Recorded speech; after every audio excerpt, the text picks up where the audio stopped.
इस समय ट्रंप को वो तगड़ा झटका लगा कि आने वाले कुछ सालों में नहीं लगा होगा। देखो बहुत कुछ चल रहा है इस वक्त जियो पॉलिटिक्स में, और जिस देश की ट्रंप ने मदद की आखिर उसी ने छुरा घोंपने का काम किया पीठ पे। देखो खबर इस तरह सामने आ रही है कि खुद जो हमेशा एहसानमंद था ट्रंप का, उसने ही F-35 फाइटर जेट लेना बंद कर दिया, यानी खरीदने से परहेज रखा। बहुत कुछ चल रहा है इस वक्त जियो पॉलिटिक्स में, और आइए जानते हैं किस तरह जेलेंस्की ने इस बात को नकार दिया कि हम तुम्हारे F-35 जो फाइटर जेट है, मतलब कह लो कि कबाड़ है, उसे हम खरीद नहीं पाएंगे। देखो खबर सामने आ रही है, ट्रंप को तगड़ा झटका, 5वीं पीढ़ी का F-35 नहीं खरीदेगा यूक्रेन। जेलेंस्की ने स्वीडन से कर ली 100 फाइटर जेट की डील। अब इस बात को लेकर पूरी दुनिया में ये बातें चल रही हैं कि पिछले 3 सालों में अमेरिका ने भरपूर मदद की यूक्रेन,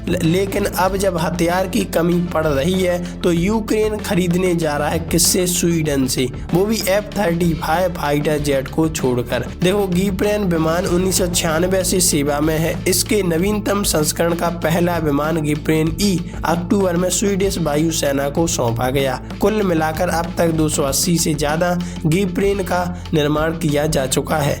रूस से जारी जंग के बीच यूक्रेन ने अपनी एयरफोर्स को हाईटेक करने की दिशा में अहम पहल की है। पुराने लड़ाकू विमानों को बदलने के लिए यूक्रेन ने स्वीडन के साथ डील की है। इसके तहत वो 150 साफ गिप्रेन फाइटर जेट खरीदेगा। स्वीडन के लेकोपिंग में आयोजित प्रेस कॉन्फ्रेंस में 22 अक्टूबर को स्वीडिश प्रधानमंत्री उल्फ क्रिस्टरसन और यूक्रेनी राष्ट्रपति व्लादिमीर जेलेंस्की ने इस समझौते की घोषणा की। इस बात को जैसे ही पब्लिकली किया गया तो ट्रंप को बहुत बड़ा झटका लग गया कि हमारे द्वारा जिस तरह मदद की जा रही थी पिछले 3 सालों में, उसका हमें बिल्कुल फायदा नहीं मिला। स्वीडिश सरकार के अनुसार यूक्रेन को आपूर्ति किए जाने वाले विमानों की संख्या 100 से 150 के बीच हो सकती है।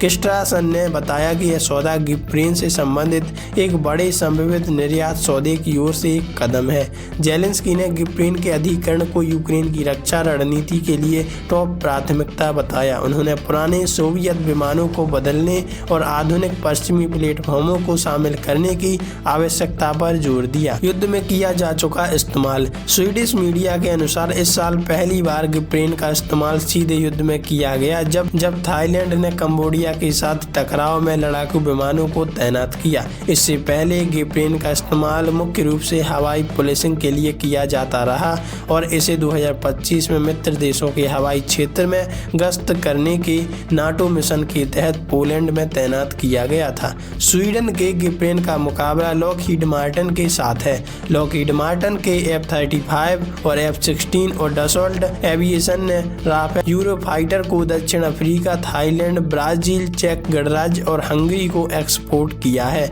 जबकि कोलंबिया ने भी गिप्रेन खरीदने का फैसला किया। ये विमान 1996 से सेवा में है। इसके नवीनतम संस्करण का पहला विमान गिप्रेन ई अक्टूबर में स्वीडिश वायुसेना को सौंपा गया। मतलब ये विमान अपने आप में बहुत बड़ी एक जिस देश के पास है।